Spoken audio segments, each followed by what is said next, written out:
Welcome to Countdown to Infinity, a Marvel's Avengers podcast. We talk all things Marvel Cinematic Universe.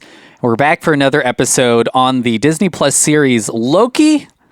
We're talking episode by episode, and we're on episode 2 titled Breaking Brad. Breaking Brad. A fun title. Yeah. You know, the last two have been kind of centered around... The last two. The only two. The only two. Episode 1 was Ouroboros, where we met OB. This one's called Breaking Brad. We meet Brad Wolf. In depth in all of his Bradness. Yeah. Hunter X5 from the TVA. A fun app, honestly. A lot of time travel in this one, right? A lot of action in this. If you're a fan of the late 70s and the early 80s, boy, is this an episode for you. Yeah. You have a favorite decade? Probably just the one I was born in. The 90s. The 90s, yeah. That's true. I mean, it's also like, why... We only live where we live, so, you know. Yeah, we only live where we live. We live at the time that we live. You took the words right out my mouth. Why would I say that I enjoy, like, the 1920s? I don't know. Probably sucks. I wasn't even there. Yeah, no cell phones. Yeah. Tons of racism. Just, you know, more than ever. My name's Emmanuel. My name is Sophia. We are fans of our decades and where we live. Starting out strong. I know. This episode of Loki features a lot of time travel, like we've said. Yeah. Kind of the reintroduction to Sylvie. Mm-hmm. A whole lot of intrigue when it comes to the TVA. Mm-hmm. And I think something that I really enjoy, which is the cuffs are off for Loki. We get a little bit of bad Loki in this. It was such a good throwback to see, because now we're not at the TVA. Mm-hmm. So we're out in the open, we're baby. Out in the open. We get a little bad boy Loki. We get Loki manipulating what some people see, his like shadow henchman. Cool. Yeah. When they capture Hunter X5. Mm-hmm. But we also, I think there's a scene in the TVA where we see a little bad Loki without powers, just being very hardcore. Being bad. With some of the, it looks like a vacuum that creates a box. You know what it looks like? Do you remember that? Do you remember that vacuum cleaner from Teletubbies? Oh yeah. Where it's like. Okay. Yeah. Well, because they're always eating something. I remember, and he always has to come it always has to come and clean it up. Anyways, but yeah, that's what I thought of. That's a good pull, because you know what everybody knows what's on the chest of Teletubbies. Yes. TV screens. A lot of TV screens in TVA too. Yeah. So maybe they were inspired by Teletubbies. Yeah. Full circle. I know. And the sun is a baby in Loki. It's so true. Remember the time for Teletubbies? Mm-hmm. Time for Teletubbies. Bye-bye. Like they come out of these announcers, like these like the TVA. I know, oh, like my the goodness. the intercoms. They're like little intercoms, yeah. I do feel Do you know all of their names? Poe. Uh-huh. They got the red one, Poe. Uh-huh. Whoa. Tinky Winky. Tinky Winky is Dipsy. Yellow. Is that the yellow one? Dipsy. You know all their names. Lala. And then Lala and Poe. I just remember Poe, the red one, the cutest one. The cutest little baby. Are they cute? I don't know. think Tinky Winky is purple. Yeah, okay. There's a yellow one. Yeah. And then is there a green one? I also feel like... I don't remember the other one. You know, there's a lot of rabbits. There's a lot of weird stuff going on with the Teletubbies. Things are taking a turn. Anyways. Yeah, we're not talking about Teletubbies. We're talking about Loki. That's a different podcast where we talk episode by episode every episode of Teletubbies. So the group Loki, Mobius, and Hunter B-15 visit Sylvie in the 80s at the McDonald's. Yes. McDonald's got all their money's worth with whatever product placement that they paid for in this app. They try to recruit Sylvie to help them fight, I guess, or really just figure out how to fix the loom of time. Yes. OB has kind of helped out a little bit, but obviously he needs to do a lot more to help it accommodate all the new branching timelines. Yes. It seems like they need Ravonna Renslayer, He Who Remains, so Kang or Miss Minutes. They need some of that in order to access the loom. So much. Which, you know, I know that we haven't seen her yet, but we know Ravonna's in this, Miss Minutes, and a variant of Kang. Yes. Is in this app. So, you know, we need them now, you know, to access the time loom. But to no avail, even though we uncover that General Docs is blowing up timelines. Oh my gosh. And Branch is killing billions, which is kind of where we end off in this episode. Yeah. Doesn't matter. Sylvie says, still not my problem. Yeah. I'm going back to the McDonald's. At McDonald's. And that's kind of where we are. I mean, it seems like they really, really need to find Ravonna or a variant of Ravana?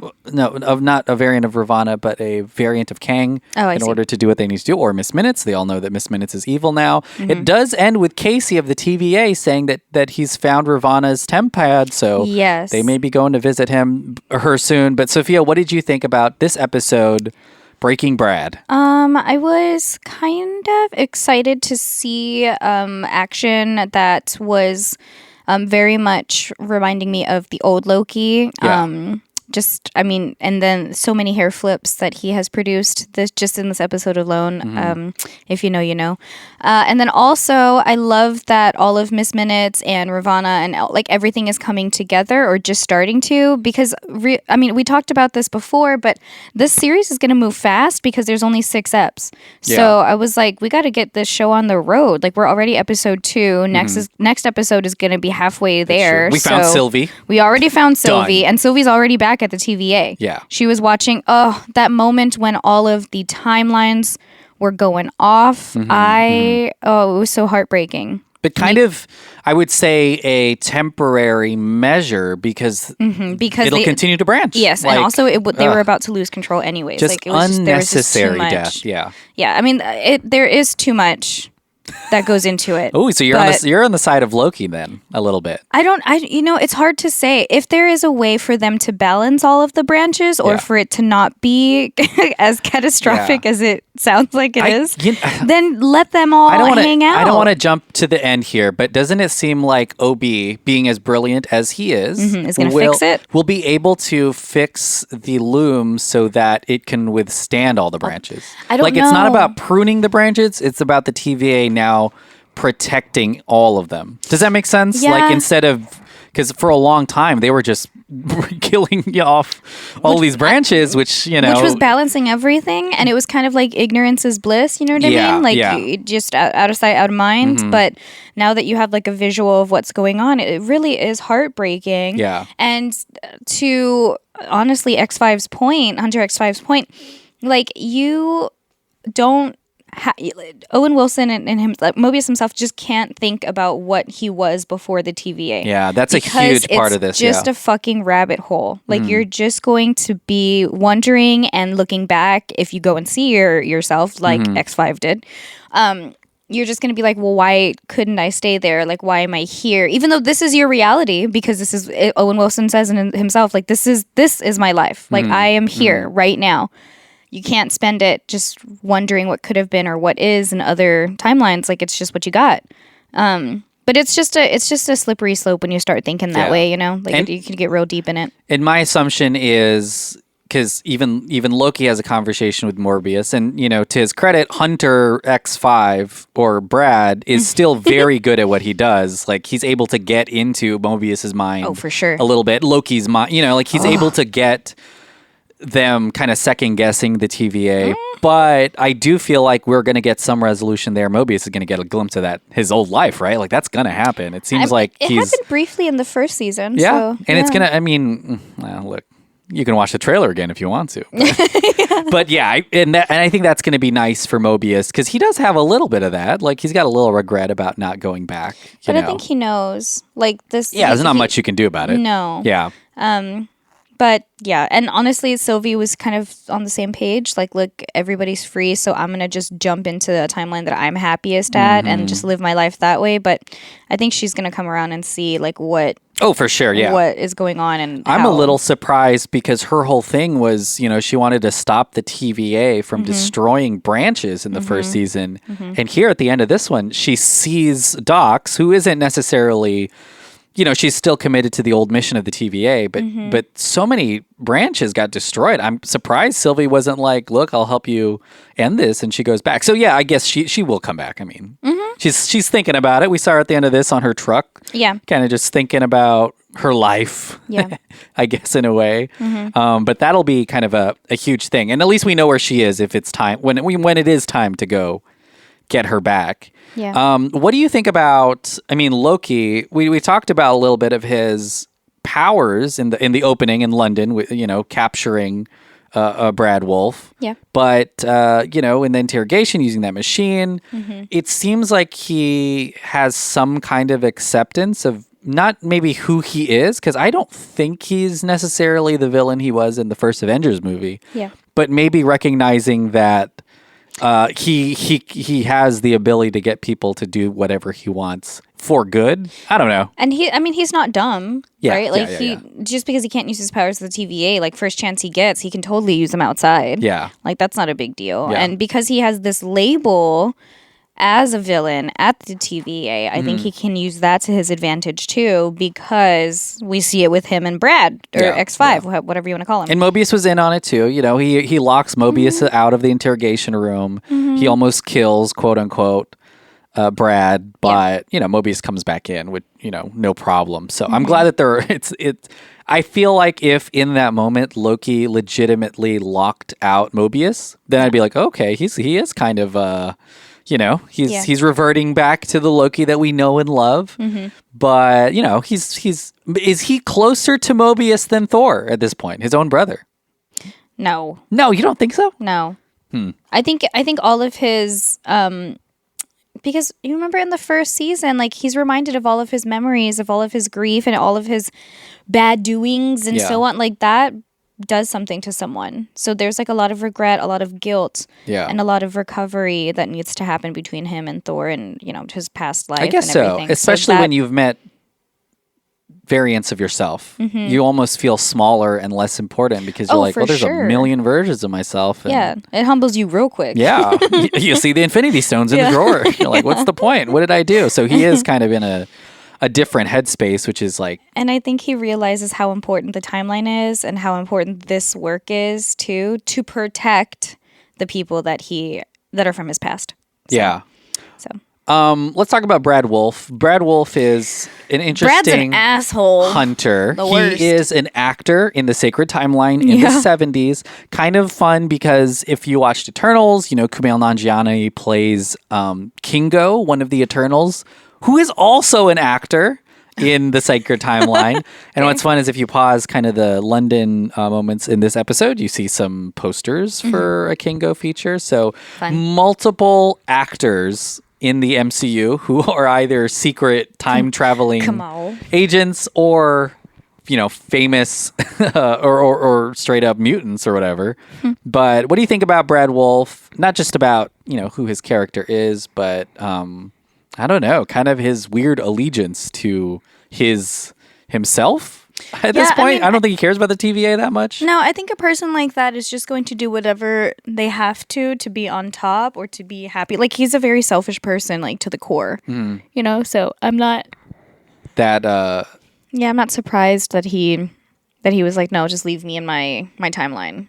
I am surprised, though, that he went off on his own, like, to be rogue, instead of just blindly following orders. But, you know... He did find Sylvie, which was probably his objective to begin with. And then he was like, you know, I'm just going to go check out what my life could be like. Yeah. Like maybe curiosity got the better of him, but. Yeah. And I think that there's going to be like there's got to be more hunters like him, right? Like some that so many of them have TemPads. It's crazy. Like what is stopping any of them from traveling to where they want to and just staying there for a while? It's like existential crisis for the TVA. And again, like Mobius is kind of the character, I guess we have the most direct access to it because he's been at the TVA longer than Loki.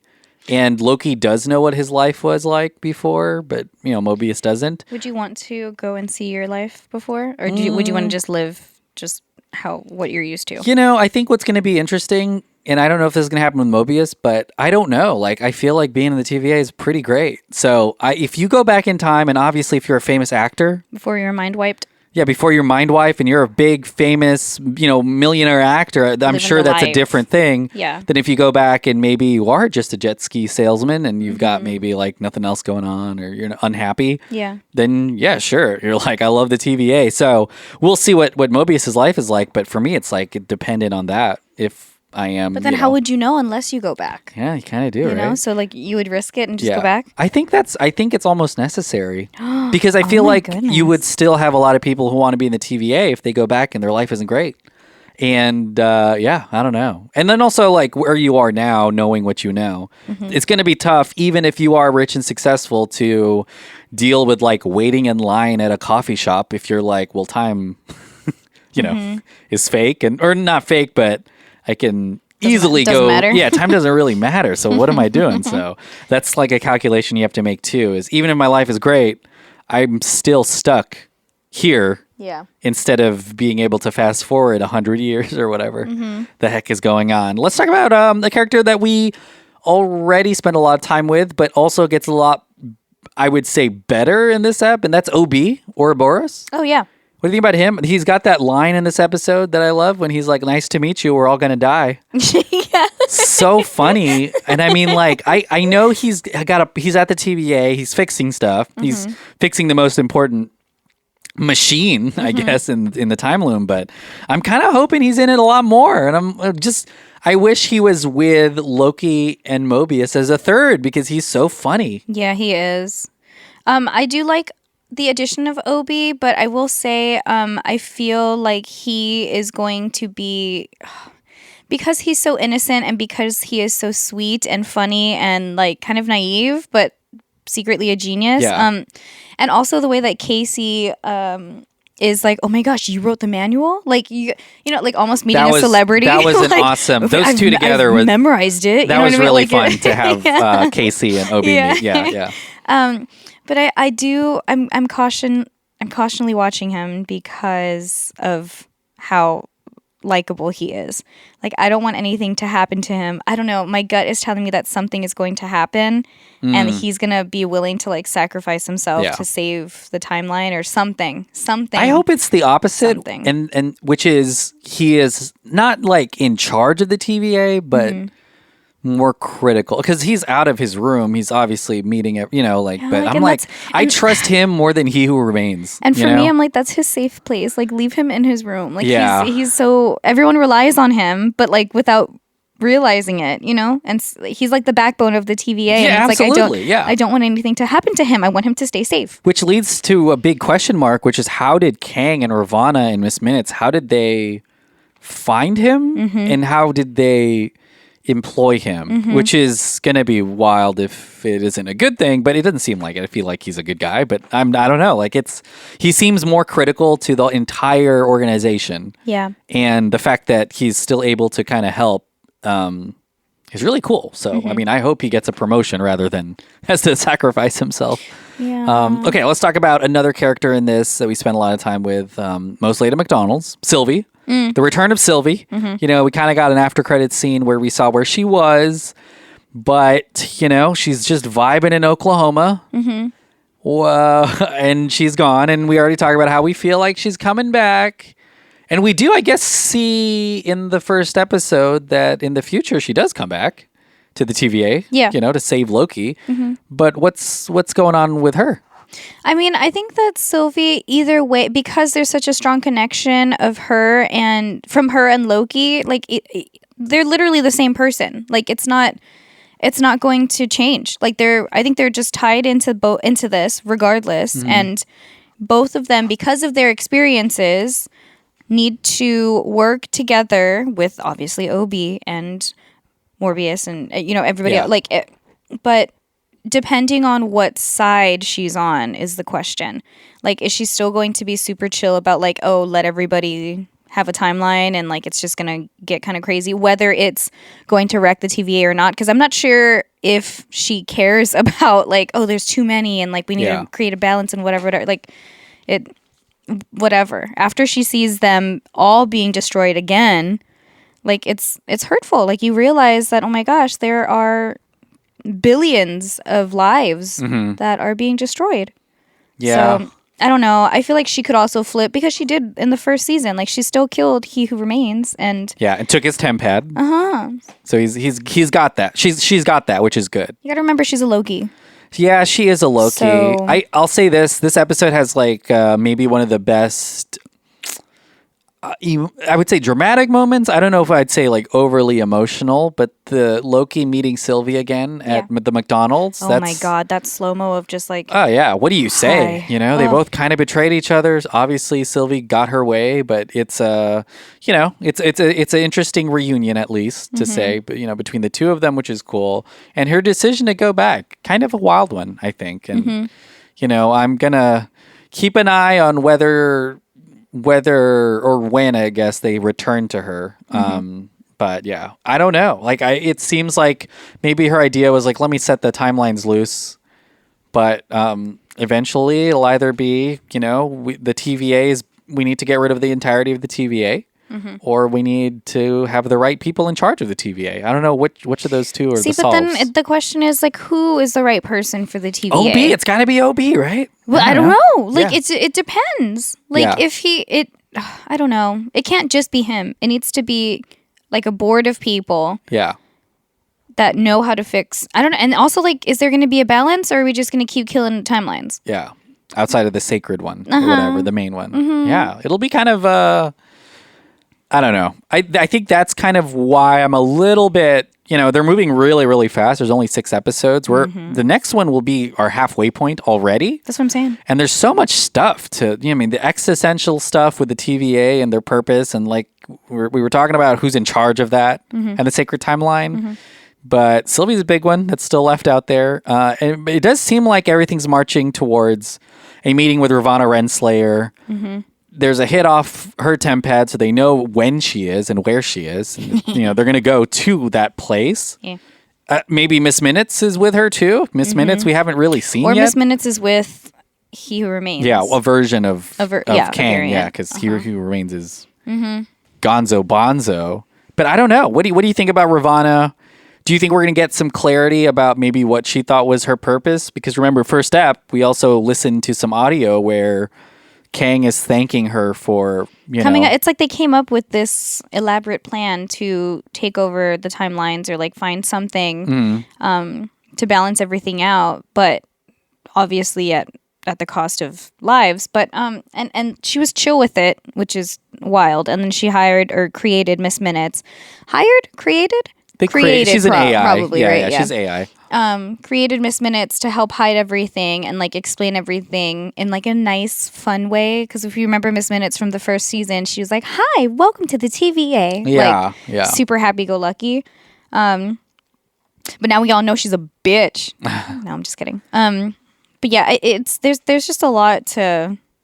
There's a lot of poop that needs to be grouped. Yeah, and they'll probably not be able to convince her to return. I think she's going to tell us... Well, I don't know. I don't know. Ravonna?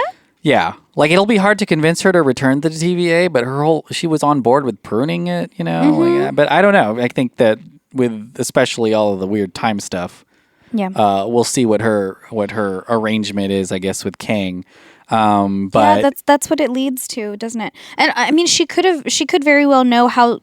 She has to know how strong he is, and he had to have explained to her no, it's not just going to be me; it's going to be versions of me. And canonically, they're lovers. Yeah, I was going to say. So he was probably like, "I'm going to take care of you. Like wherever you go, I will find you, and I'm going to provide. I'm going to provide for you, girl. Beautiful, beautiful. The classic love story. Really, Loki this season, it's just a love story. It is, yeah. And it's kind of a direct. It's crazy how directly it just follows the first season. It's literally still grappling with the events of the first season. You know, like it hasn't yet set its own course yet, it's all about fixing the crap that they broke. So we'll have to see if they even do that. Like the first season was so epic and there was so much mystery around the TVA and the variants and then who was actually in charge. Yeah, it was like unveiling. It was, yeah. And still now we're kind of getting there. But I wonder how much heavy lifting this is doing for this phase for Marvel. Yeah. Like is the purpose of Loki season 2 to set up more Kang, or I mean, all the other Kang that we've seen doesn't really make any sense other than what Ant-Man, and that's just explaining where he came from. Yeah, and we get to see like a huge council of them that we kind of is weird to think that is existing. And also that is either the future or is currently existing right now. So it's almost like, what is the point of the TVA? Y'all have like a million Kangs on a planet meeting. Exactly. Like where is that on the sacred timeline? Yeah, I think we're gonna get a little bit more of that. I hope, oh my gosh. Especially when Victor Timely is played by Jonathan Majors. Yes, it seems like they're gonna need him anyways. I think here's my prediction. Obi needs the He Who Remains aura to access the time loom, right? So obviously He Who Remains is gone. they're going to meet up with Ravana, but most of the time, I mean, they're going to be focused on finding a variant of Kang because they need one. And I wonder if Victor Timely, the one set in the far past, is going to be the one that's least evil, you know? Because obviously they can't go to Kang the Conqueror and Quantumania because he's one of the most villainous, you know, and he's dead too, kind of. But I wonder if they're just choosing the one that is the least problematic and they'll get him back to the TVA. But who knows? I mean, we're kind of jumping way far ahead and just kind of, you know, predicting stuff. But yeah, but I mean, we're already on episode 2, so we're going to be halfway. Well, it seems like we're finding Ravana next, at least, you know. That's on the map. Well, any other thoughts on this episode or at least looking forward to the next one? Definitely, of course, looking forward to the next one. Also, I want to see more of what we saw in this ep with Loki. Just being Loki. I'm a huge fan of Loki, so, you know. Yeah. And I really want Sylvie to come back. Like, I because her and Loki together is where the action truly happens. Yeah. Like, their fight scenes together, like, it's all of that is so, it's and it's clear they're in love. Yeah, which is like weird, it's like a forbidden love. Yeah. And it's very complicated. Yeah. But you know, also if we do find Ravana, I want someone to just kick her ass. Period. Yeah. Interrogate her first. Yeah. And Sure. interesting, speaking of you know, evil TVA ex-employees, General Dox was captured. So, I mean, we'll have to see what happens with her. She's, you know, she gets what she wants, which is a lot of these branches got pruned, but they've got her. And I mean, I don't know if, you know, she's still part of some grander scheme from Ravana and He Who Remains or something. That's true, so, yeah. Yeah, we'll get some of that with Docs. But yeah, a lot of fun stuff in this episode. I'm kind of surprised how quickly it's moving, to be honest with you. I thought Sylvie was going to be a much longer... No, there's only 6 eps. I know, but damn, like, you know, we've got Sylvie, which is fine. I did like Hunter... X5 or Brad. I thought he was really fun. I like how funny some of these eps have been so far.